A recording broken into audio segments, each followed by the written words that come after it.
From the end of November 47 until the end of March 48, those first 4 months of the war, you have what I call, or occurred what I call, the first stage of the creation of the Palestinian refugee problem, a stage in which the majority of the middle and upper class, the leadership, the political leadership class of the Palestinians, the lawyers and the doctors and the city councillors and so on, them and their families left the country or left the areas of Palestine which were embattled for internal areas. In other words, they went to Beirut or went to Damascus or went to Nablus, which was an Arab area which wasn't embattled in the war, moved basically to be out of harm's way.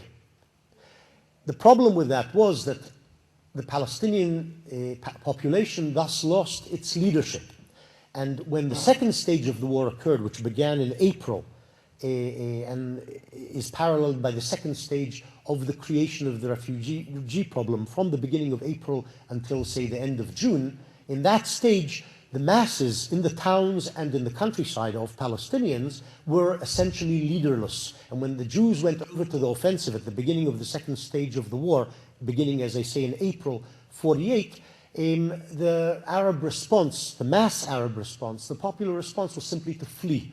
They were not advised, they weren't led properly by their leadership. The leadership was mostly out of the country by April, and they simply panicked. And if you like, they also took the model of how to behave from the leadership. In other words, the leadership had already left during the previous months. Obviously, these guys who know how to read and write and are doctors and lawyers and politicians and so on, they know what we should do, and they followed suit and fled their homes. And thus, if the first stage saw the creation of something like 75,000 displaced people or refugees, the second stage saw the creation of 300,000 who fled.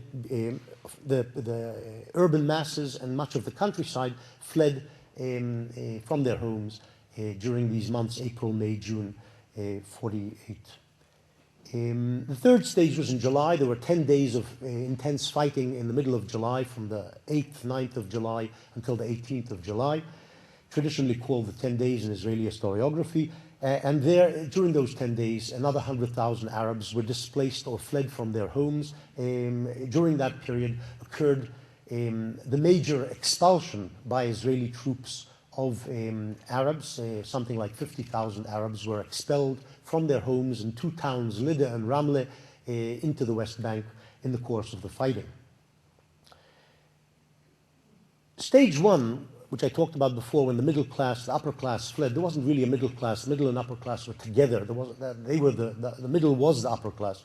In Palestine, when the 75,000 fled from November 47 until March 48. Essentially, people fled. There were no expulsions. People fled because they wanted to be out of harm's way.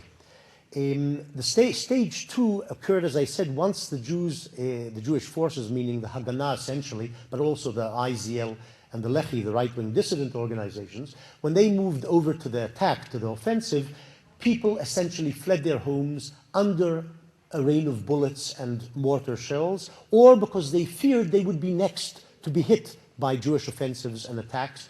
In other words, people fled because of the war. That's really the 300,000. There were very few, not practically, there were very few actual expulsions. When I use the word expulsion, I mean a Jewish unit attacks a village, the villagers stay put, the villagers captured, and then Jewish troops tell the villagers, get out. That's an expulsion.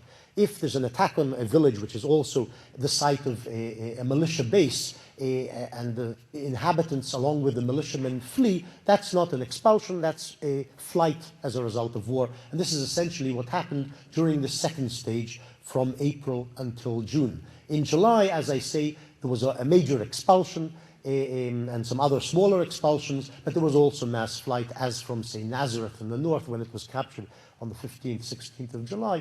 The population fled, or some of the population fled, much of the population also remained, and that's why Nazareth to this day is a major Arab city in Israel. Stage four, the last major stage of the Palestinian exodus, occurred in October, November. It was another outbreak of fighting, especially along the southern front. The Jews, by this time it's not the Jews, it's the IDF, the Israel Defense Forces, the Israeli army, goes over to the offensive. In the south in Operation Yoav, in the north in Operation Hiram. It clears in Hiram the rest of the Arab Galilee. Many villagers remain in place, but several tens of thousands flee, and some are expelled by Israeli troops. And in the south, about 200,000 flee, mostly flee. Some are expelled, but most of them simply flee the onrush of a battle and warfare, in their villages and towns. And most of those in the south during that last period, stage of the Exodus, October, November, fled, of course, to Gaza. That's really where the Gaza refugee population, which today numbers over 1 million, come from those battles of Operation Yoav in October, early November 48. Now, what does all this tell us? Or what do the documents tell us about why it occurred, why the refugee problem occurred, or why people in large numbers were displaced? When you look at Haganah, IDF, Jewish agency, Israeli government documentation, and Israel is a democracy, it opens its documents essentially after 30 years, political documents, 50 years, military documents. You have vast archives, and people were always busy scribbling from sergeants upwards. Everybody was writing diaries and reports, and so we have enormous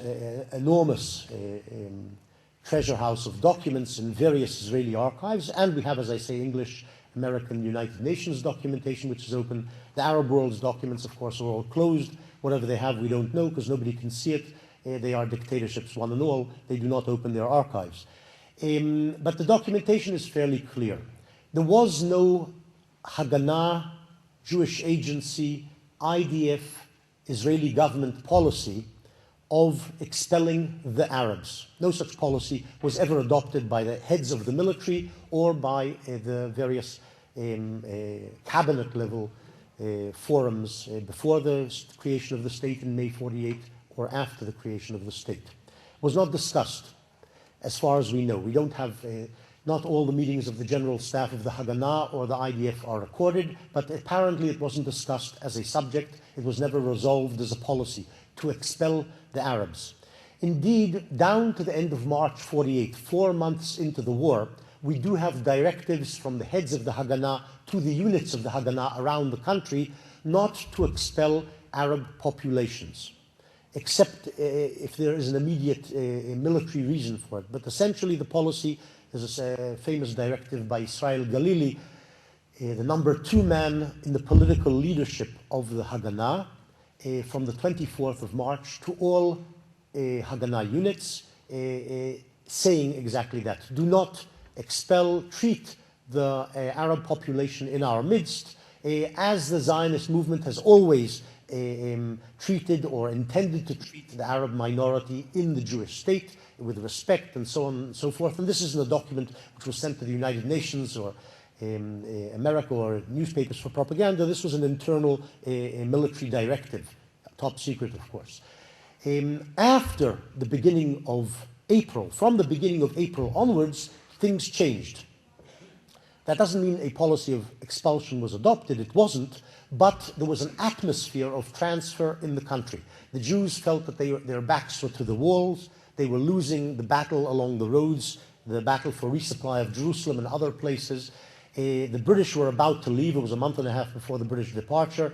It was expected that the Arab states would invade. The Americans were beginning to withdraw politically from their support of Jewish statehood. They were beginning to advocate at the end of March a UN trusteeship of Palestine instead of partition and 2 independent states. The Jews felt that they were losing the war, and they took the gloves off. And they moved over to the offensive, and in going over to the offensive, they cleared areas of Arab villages. Most people fled as a result of battle. In certain places there were expulsions. As I say, there was an atmosphere of transfer in the country, but no policy of transfer.